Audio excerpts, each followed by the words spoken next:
오늘 우리에게 주시는 하나님의 말씀은 마태복음 7장 7절로 12절까지의 말씀입니다. 찾으신 줄 알고 제가 봉독해 드립니다. 구하라, 그리하면 너희에게 주실 것이요. 찾으라, 그리하면 찾아낼 것이요. 문을 두드리라, 그리하면 너희에게 열릴 것이니 구하는 이마다 받을 것이요.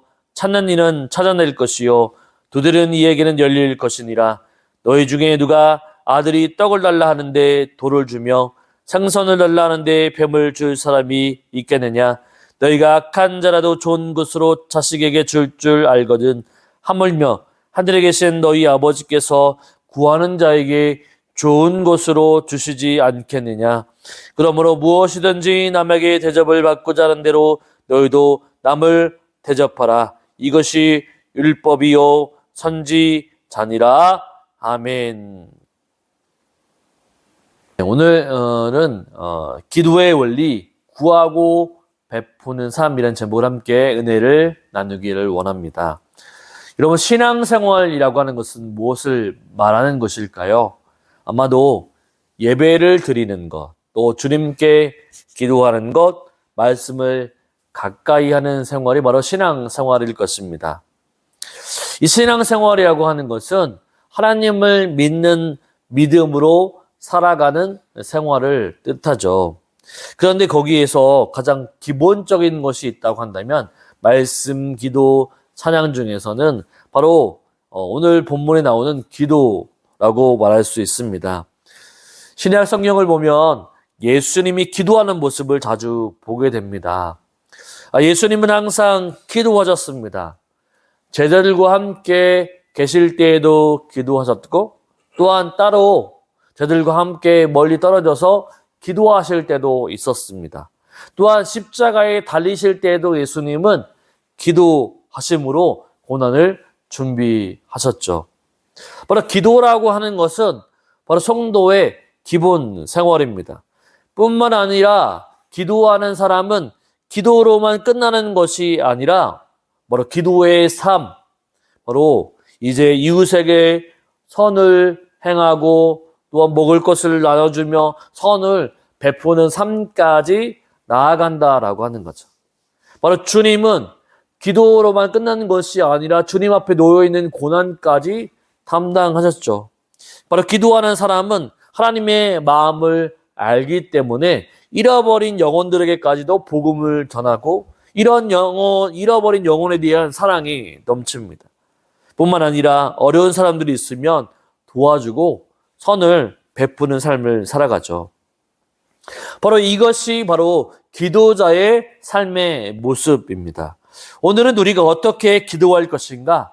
우리에게 응답이 없을 때 기도를 그만해야 할 것인가 아니면 계속할 것인가에 답을 줄 것이고, 또한 기도자의 삶이 어디까지 누구를 향하여 나아가는지까지 한번 살펴보기를 원합니다. 그래서 기도의 원리, 구하고 베푸는 삶이란 제목으로 은혜를 나누기를 원합니다. 첫 번째로는 하나님께 지속적으로 끊임없이 기도해야 합니다. 우리 7절과 8절 말씀을 읽어보겠습니다. 구하라, 그리하면 너희에게 주실 것이요. 찾으라, 그리하면 찾아낼 것이요. 문을 두드리라, 그리하면 너희에게 열릴 것이니 구하는 이마다 받을 것이요. 찾는 이는 찾아낼 것이요.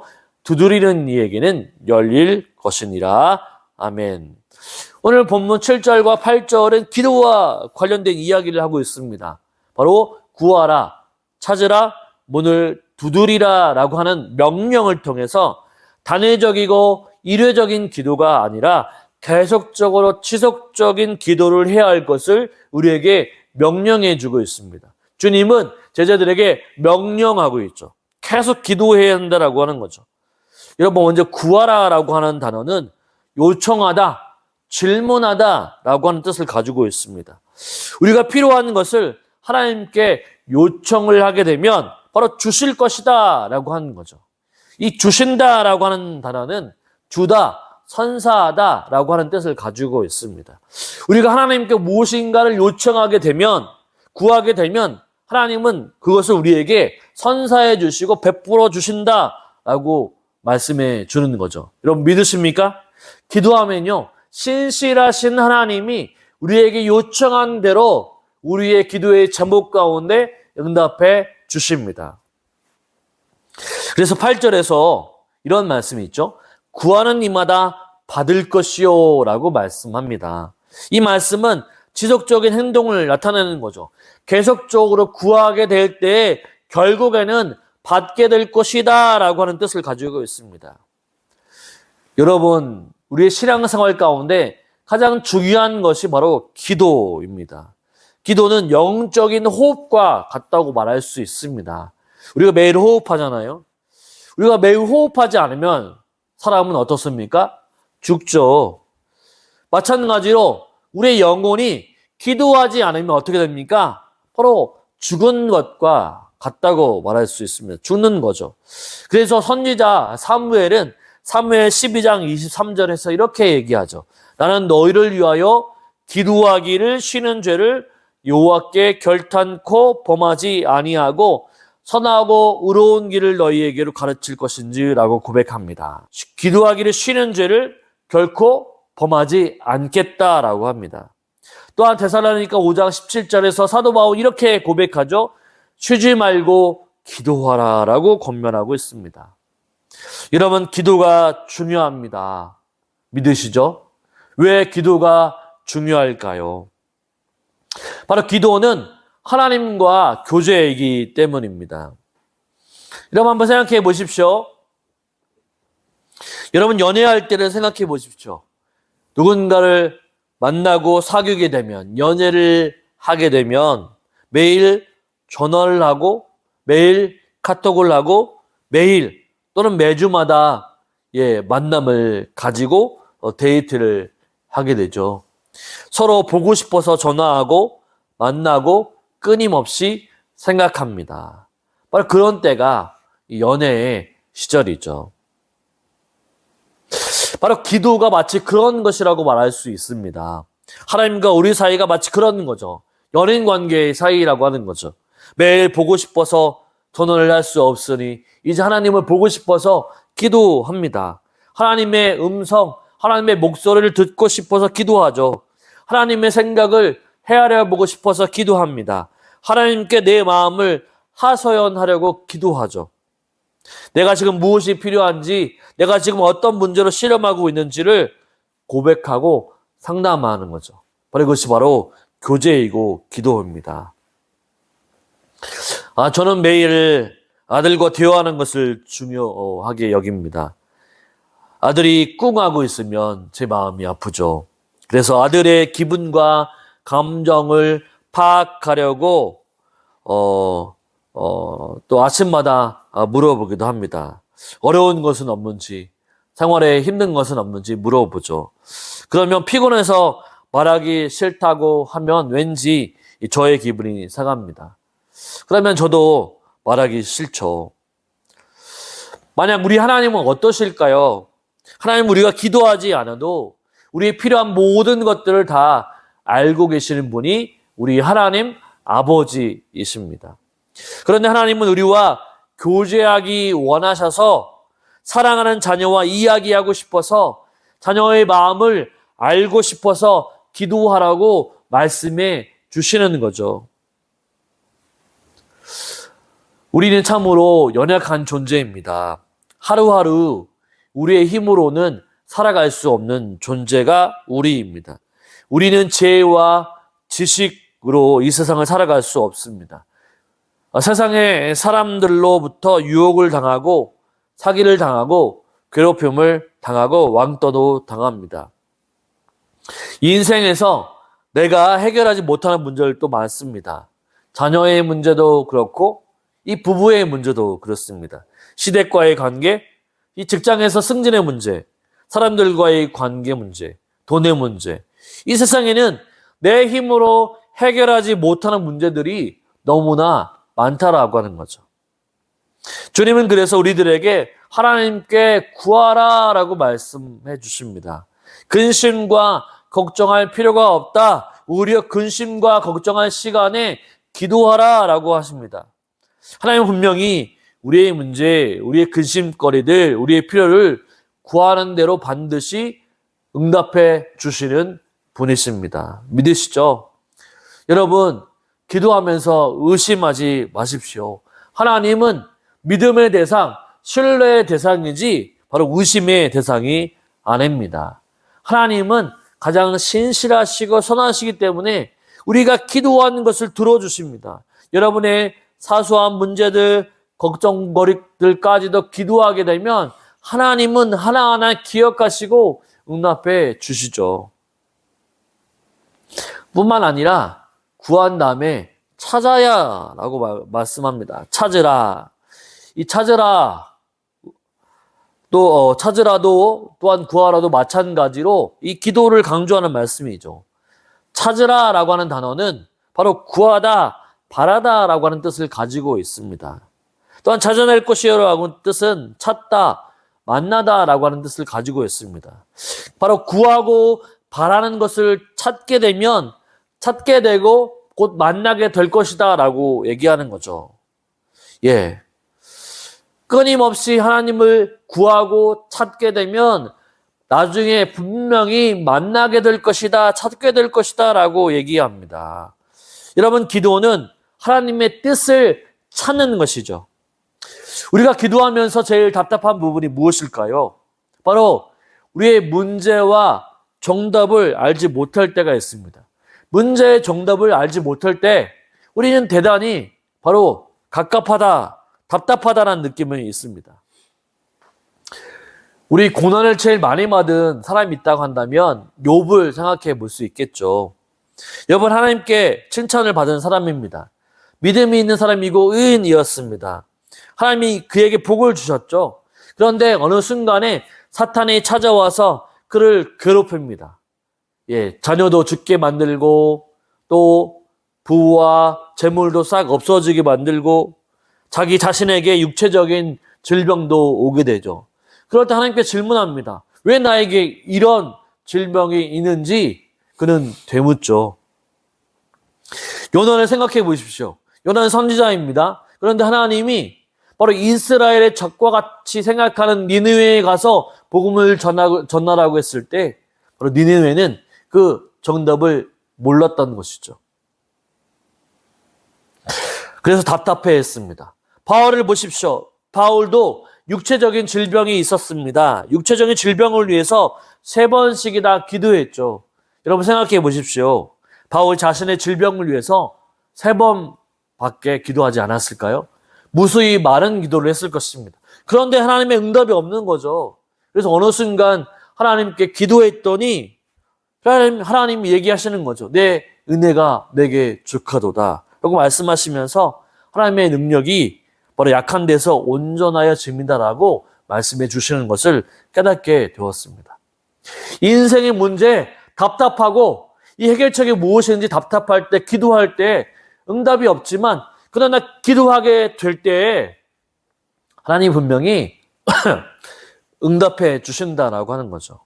이 인생의 답을 찾을 수 있도록 답을 제시해 주신다라고 하는 거죠.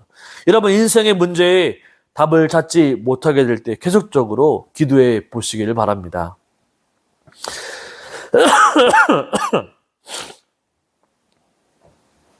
계속 하나님의 이름을 구해 보십시오.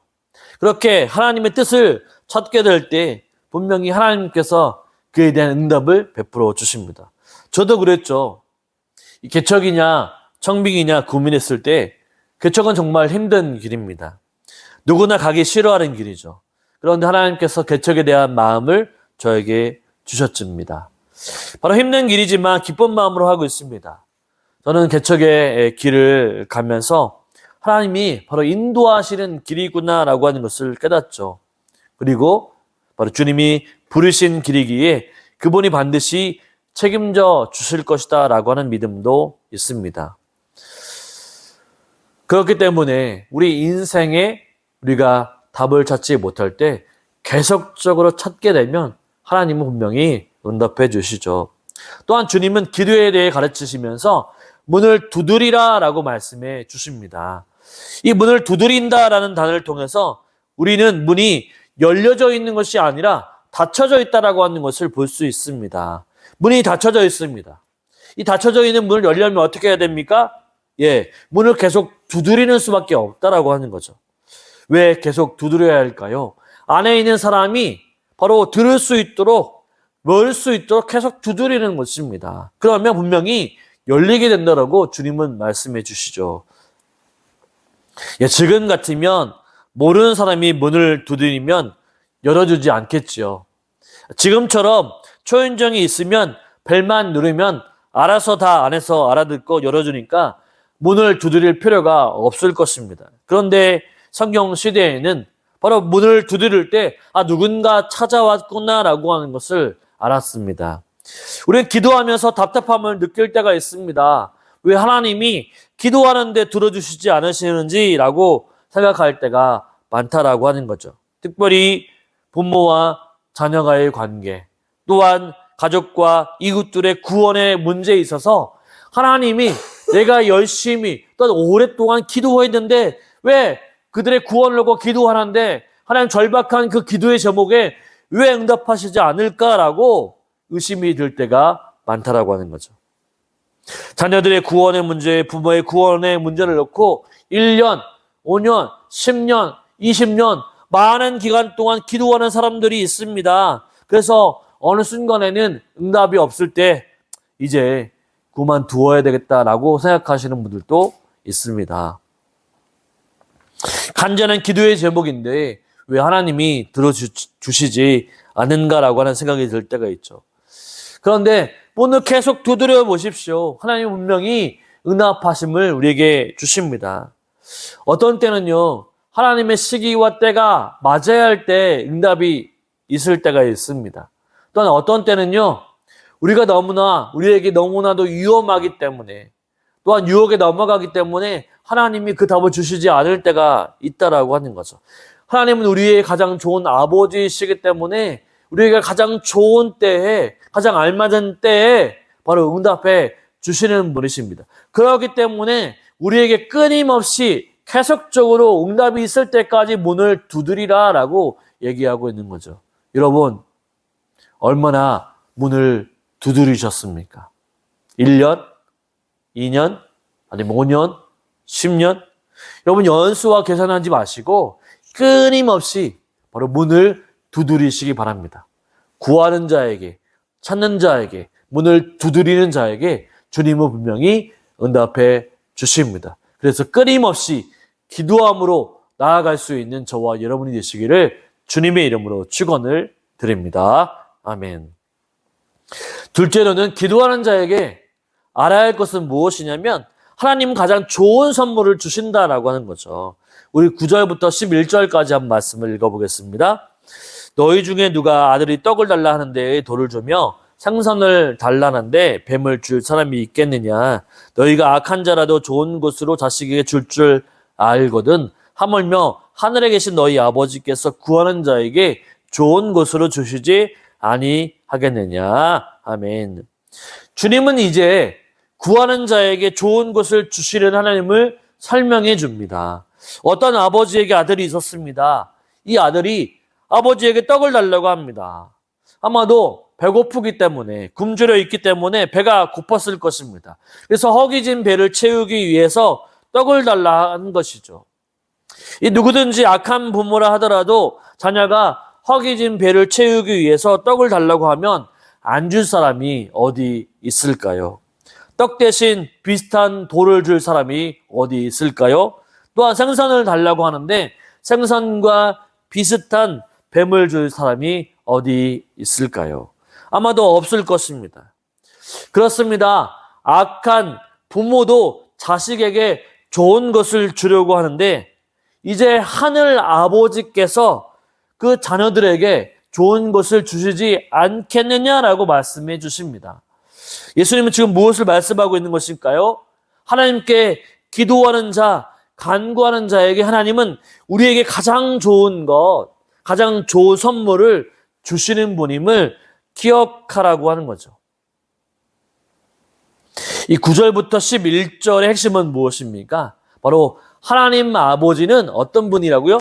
네, 좋은 분, 좋은 아버지라고 얘기합니다. 따라서 하나님이 자녀들에게 좋은 것을 주신다라고 하는 거죠. 하나님은 가장 선하시고 좋으신 분이시기 때문에 자녀들에게 가장 좋은 것을 선물로 주십니다. 이 부모들 중에는 선한 부모도 있고 악한 부모도 있습니다. 자녀를 학대하거나 방치하는 부모도 있습니다. 자녀의 삶을 엉망으로 망가뜨리는 사람도 있습니다. 부모의 마음대로 자녀들에게 강요해서 자녀를 망치는 부모들도 있습니다. 그러나 우리 하나님 아버지는 가장 좋으신 아버지 하나님이시기 때문에 자녀가 필요한 모든 것들도 알고 계시고 가장 좋은 것을 주시는 아버지이시죠. 우리 하나님은 얼마나 좋으신 분이신지 아십니까? 하나님은요, 지금 우리에게 가장 필요한 것이 무엇인지 가장 잘 아시는 분이시죠. 지금 우리에게 가장 필요한 것이 무엇입니까? 학생에게는 지혜와 지식이라고 생각할 수 있습니다. 굶주린 자에게는 배고픔을 해결하는 것이 바로 가장 좋은 선물일 것입니다. 돈이 없는 자에게는 돈이 있는 것이 바로 좋은 선물이겠죠. 그러나 가장 좋은 선물, 생각해 보십시오. 가장 좋은 선물이 무엇일까요? 하나님은요, 바로 예수 그리스도를 우리에게 주시는 분이시라는 사실이죠. 하나님은 죄인인 나를 살리시기 위해서 하나밖에 없는 외아들을 십자가에 못 박아 죽이셨습니다. 여러분, 자신의 아들을 죄를 위해서 내어줄 사람이 어디 있을까요? 아무도 없을 것입니다. 그러나 하나님은 죄인인 나를 위해서 자신의 아들을 아낌없이 십자가에 죽게 하심으로 우리를 죄인인 나를 예수 그리스도의 피로 말미암아 바로 의인이 되게 만드셨고 하나님의 자녀로 만드셨습니다. 바로 예수 그리스도가 우리에게 가장 큰 선물이라고 하는 거죠. 여러분, 우리가 하나님께 기도하여 좋은 것, 좋은 선물을 받기 위해서 기도하는 것은 정답이 아닙니다. 기도는 하나님을 구하는 것이죠. 하나님의 영광을 구하는 것입니다. 바로 하나님은 가장 값진 것, 가장 좋은 것을 주시죠. 그런데 우리는 기도는 하나님께 무엇을 얻어내려고 구할 때가 많습니다. 내가 지금 돈이 없으니까, 또한 내가 지금 지혜가 부족하니까, 내가 아직 승진을 못하니까 이런 것들을 해결해달라고 기도할 때가 많다라고 하는 거죠. 하나 더 근본적으로 우리에게 하나님께서 요구하시는 것은 무엇입니까? 그의 나라와 그의 의를 먼저 구하라 라고 얘기하고 있습니다. 누가복음 12장 30절 31절에서는 이렇게 얘기하죠. 이 모든 것은 세상 백성들이 구하는 것이라 너희 아버지께서는 이런 것이 너희에게 있어야 할 것을 아시느니라. 다만 너희는 그의 나라를 구하라. 그리하면 이런 것을 너희에게 더하시리라. 아멘. 여러분, 기도의 목적이 무엇일까요? 내가 복받고 내가 잘되고 내가 어렵지 않게 살기 위해서 기도해야 하는 것이 아닙니다. 이미 하나님은 우리의 기도의 제목을 알고 계십니다. 그러면 어떻게 해야 될까요? 하나님의 이름을 구하는 것, 하나님의 뜻을 구하는 것, 하나님의 뜻이 이 땅 가운데 이루어지는 것, 바로 복음이 널리 전하고 이 땅 가운데 잃어버린 영혼들이 생명을 얻고 구원받는 것, 그것을 위해서 우리는 기도해야 하는 거죠. 우리가 그것을 놓고 기도할 때 하나님 그 다른 모든 것들을 부어주십니다. 오늘 본문의 말씀은 누가복음에도 동일하게 기록되어 있습니다. 마태복음에는 너희 아버지께서 구하는 자에게 좋은 것으로 주시지 않겠느냐라고 말씀하고 있는데, 누가복음에서는 하늘 아버지께서 구하는 자에게 무엇을 주시지 않겠느냐라고 말씀합니까? 바로 성령. 성령을 주시지 않겠느냐라고 말씀하죠. 마태복음에서 좋은 것이라고 얘기했는데 누가복음에서는 성령을 얘기하고 있습니다. 여러분, 우리 인생 가운데 가장 좋은 선물은 무엇일까요? 가장 좋은 선물은 바로 하나님 그분 자신이라고 하는 거죠. 성령 하나님이시라고 하는 거죠. 성령 하나님이 우리와 함께 하시는 것, 그것이 바로 우리에게 가장 좋은 선물이라고 하는 것입니다. 성령 하나님은 우리와 함께 하시는 거죠. 로마서 8장 26절을 보면 이렇게 얘기하고 있습니다. 이와 같이 성령도 우리 연약함을 도우시다니 우리는 마땅히 기도할 바를 알지 못하나 오직 성령이 말할 수 없는 탄식으로 우리를 위하여 친히 간구하시느니라. 아멘. 성령님은요, 우리 하나님이실 뿐만 아니라 우리 연약함을 아시는 분이시죠. 우리와 함께 하시며 우리를 위해 간구하시는 분이십니다. 이 세상의 가장 값진 선물은 바로 성령 하나님이시죠. 우리 좋은 아버지, 우리 하나님 아버지께서 예수 그리스도를 우리를 위해서 주실 뿐만 아니라 이제 더 좋은 보혜사, 바로 성령 하나님을 우리와 함께 거할 수 있도록 우리에게 선물로 보내주셨습니다. 그러므로 이 선물 대신 성령님과 함께하는 삶이 바로 우리에게 요청하시는, 하나님이 우리에게 주시는 좋은 선물임을 기억하시기를 바랍니다. 그래서 우리 하나님이 가장 좋은 것을 우리에게 주고 계신다, 우리 하나님은 정말로 좋은 분이시다라고 하는 사실들을 기억하며 나아갈 수 있는 저와 여러분의 삶이 되시기를 주님의 이름으로 축원을 드립니다. 세 번째로는 기도하는 자가 어떻게 살아야 할 것인가라고 하는 거죠. 기도하는 자에게는 이웃에게 바로 선을 행하는 삶이라고 말할 수 있습니다. 바로 좋은 것을 베푸는 삶이라고 말할 수 있습니다. 12절 말씀을 보시죠. 그러므로 무엇이든지 남에게 대접을 받고자 하는 대로 너희도 남을 대접하라. 이것이 율법이요 선지자니라. 아멘. 12절은 오늘 기도와 관련된 본문과 맞지 않다라고 생각할 수 있습니다. 많은 학자들은 12절의 말씀을 별개의 본문이라고 생각하는 학자가 많습니다. 그런데 12절 본문에는 바로 그러므로라고 하는 단어가 있는 것을 보면서 이 앞에 부분의 내용을 결론적으로 설명하는 것으로 보아서 연관되어 있는 것으로 생각할 수 있는 거죠. 그런데 기도와 또한 남에게 대접하라라고 하는 것은 별로 연관성이 없는 듯 보입니다. 이 보통 12절의 말씀을 황금률이라고 말하고 있는데, 이것은 바로 로마의 황제 알렉산더 세베루스가 이 자신의 서재의 벽에다가 이 문장을 금으로 적어 놓아서 황금률이다라고 하는 이름으로 사용되어집니다. 여러분, 사람은 대접받기를 좋아하죠. 다른 사람들로부터 칭찬받기를 좋아하고 높임받기 좋아합니다. 또한 선물을 주는 것보다 이 받는 것을 더욱 좋아하죠. 이것이 사람의 모습입니다. 그런데 예수님은요, 대접을 받고 싶으면 대접을 먼저 하라라고 말씀해 줍니다. 그렇습니다. 예수님은 우리에게 먼저 모범을 보여주셨죠. 예수님은 섬기라고 말씀하지 않으시고, 섬기라라고 말씀하지 않으시고, 섬김이 무엇인지 먼저 보여주시는 분이십니다. 이 마태복음 20장 28절을 보면 인자가 온 것은 섬김을 받으려 함이 아니라 도리어 섬기려 하고 자기의 목숨을 많은 사람의 대속물로 주려 함이니라 라고 말씀하고 있습니다. 바로 예수님은 항상 먼저 모범을 보여주셨죠.